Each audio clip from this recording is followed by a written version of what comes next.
আসসালামু আলাইকুম রহমতুল্লাহি ওয়া বারাকাতু। আজকে কিছু আলোচনা করব বর্তমান দেশের যে পরিস্থিতি চলছে এ বিষয় এবং বর্তমান দেশের যে ইতিহাস নিয়ে যে বিভ্রান্ত সৃষ্টি করা চলছে এবং ইতিহাসকে বিকৃতি করার চেষ্টা চালানো হচ্ছে। আজকে আমরা যা দেখতে পাচ্ছি, বুঝতে পারতেছি আসলে আমরা এই জাতি এখন বিভিন্ন বিভক্ত দিকে চলে যাচ্ছে এবং নির্লজ্জের মতো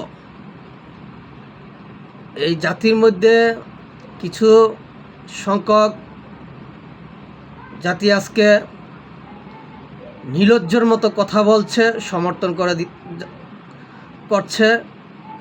সেটা আজকে আমরা দেখতে পাচ্ছি, বুঝতে পারতেছি।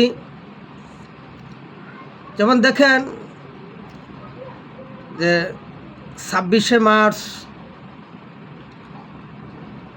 আমাদের দেশের স্বাধীনতা দিবস। সেই স্বাধীনতা দিবসে আমরা অনেককেই জয় বাংলা স্লোগান দেওয়াতে অনেককে অ্যারেস্ট করতে দেখেছি।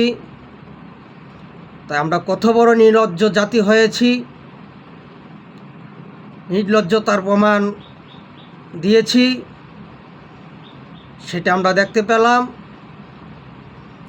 কারণ এই দেশ আওয়ামী লীগকে জন্ম দেয় নাই, বরঞ্চ আওয়ামী লীগের নেতৃত্বে মুক্তিযুদ্ধের সংগঠিত সংগঠনে,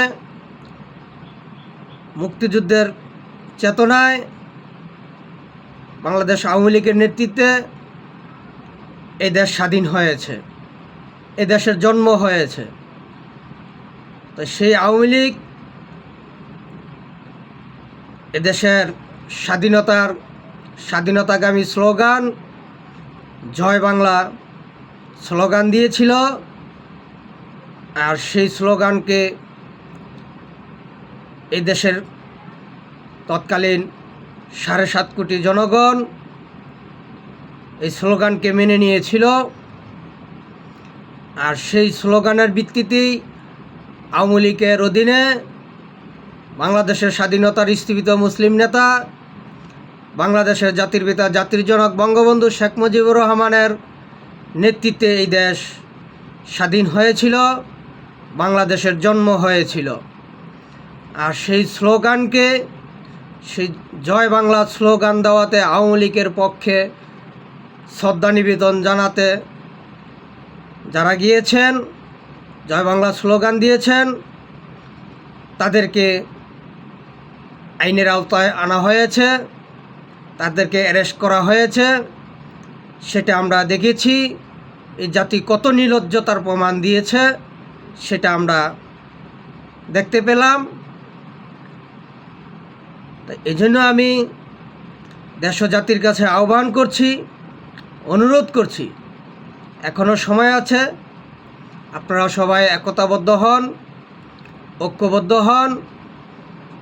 এই দেশবিরোধী চক্রান্তকারী, পাকিস্তানি দোসর, আমেরিকার এজেন্ট বাস্তবায়িতকারীদের বিরুদ্ধে রুখে দাঁড়ান, তাদেরকে প্রতিহত করুন, দেশটাকে রক্ষা করুন।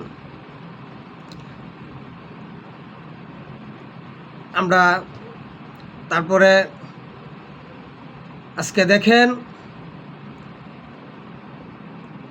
এনসিপির নেতা আক্তার বলেন যে পুলিশ হত্যা যদি কোনো বিচার হয় বা পুলিশ হত্যা নিয়ে যদি কেউ মামলা করে, তাহলে তারা 71-এ সময় রাজাকার হত্যার দায়ে মুক্তিযুদ্ধের বিরুদ্ধে তারা মামলা করবে। তো যারা বলতে পারে যে পুলিশ হত্যার বিচার চাইলে, পুলিশ হত্যার জন্য মামলা করলে তারা ৭১-এর রাজাকার হত্যার দায়ে মুক্তিযোদ্ধাদের বিরুদ্ধে মামলা করবে, তাহলে তারা কখনোই এই দেশের সুসন্তান হতে পারে না, এই জাতির সুসন্তান হতে পারে না। তারা এই দেশের কলঙ্কিত সন্তান, তারা দেশবিরোধী চক্রান্তকারী, পাকিস্তানি দোসর, বংশধরদের সন্তান। তারা প্রকৃতিভাবেই রাজাকারের বংশধর এবং এই দেশবিরোধী চক্রান্তকারী, পাকিস্তানি দোসর, আমেরিকার এজেন্ট বাস্তবায়িতকারী তারা, সেটা তারা আবারও প্রমাণ করেছে। আর সেটা ইতিমধ্যেই আমরা এই আক্তারের কথা থেকেই আমরা স্পষ্টভাবে প্রমাণ পেয়ে যাচ্ছি যে তারা আসলে এই জুলাই আগস্টের আন্দোলনে, ২৪শে জুলাই আগস্টের আন্দোলনে সাধারণ ছাত্র জনতাকে তারা ধোঁকা দিয়েছে। মেধার নামে, কোঠার নামে আন্দোলন করে সাধারণ জনতাকে মাঠে নামিয়ে তারা এই দেশটাকে দখল করতে চেয়েছিল। এই দেশটাকে তারা দখল করে এই পাকিস্তানি দুঃশাসন ব্যবস্থা তারা চালু করতে চেয়েছিল, কিন্তু আল্লাহরই রহমত তারা সেটা পরিপূর্ণভাবে সফল হতে পারে নাই, সেটা তারা করতে পারে নাই। কারণ বঙ্গবন্ধুর কন্যা দেশরত জননেত্রী শেখ হাসিনা বারবার বলেছিলেন এই জাতিকে যে তারা কোনো ছাত্র নয়, তারা দেশবিরোধী চক্রান্তকারী, তারা পাকিস্তানি দোসর, আমেরিকার এজেন্ট বাস্তবায়িতকারী। আজকে সেটা আমরা এখন স্পষ্টভাবে আমরা সেটা প্রমাণ পাচ্ছি যে আসলেই শেখ হাসিনাই সঠিক ছিলেন, উনি সঠিক কথা বলেছিলেন। এদেশের ছাত্র জনতা তাদের মিথ্যা প্রবণতার লোভে পরে বোকা হয়ে গিয়েছিল, আর বোকার মতো এই সাধারণ ছাত্র জনতা এই এনসিবি নামে, ছাত্র সমন্বয়ক নামে দেশবিরোধী চক্রান্তকারী, পাকিস্তানি দোসর, এজেন্ট বাস্তবায়িতকারীদেরকে সমর্থন দিয়েছিল। আর আজকে তাদেরকে সমর্থন দেওয়ার কারণেই আজকে আমাদের দেশের এই পরিস্থিতি হয়ে যাচ্ছে।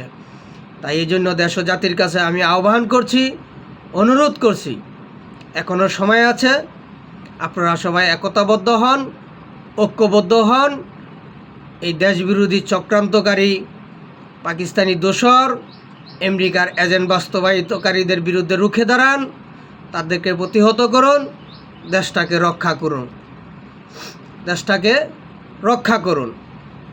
আজকে এখানে এই পর্যন্তই।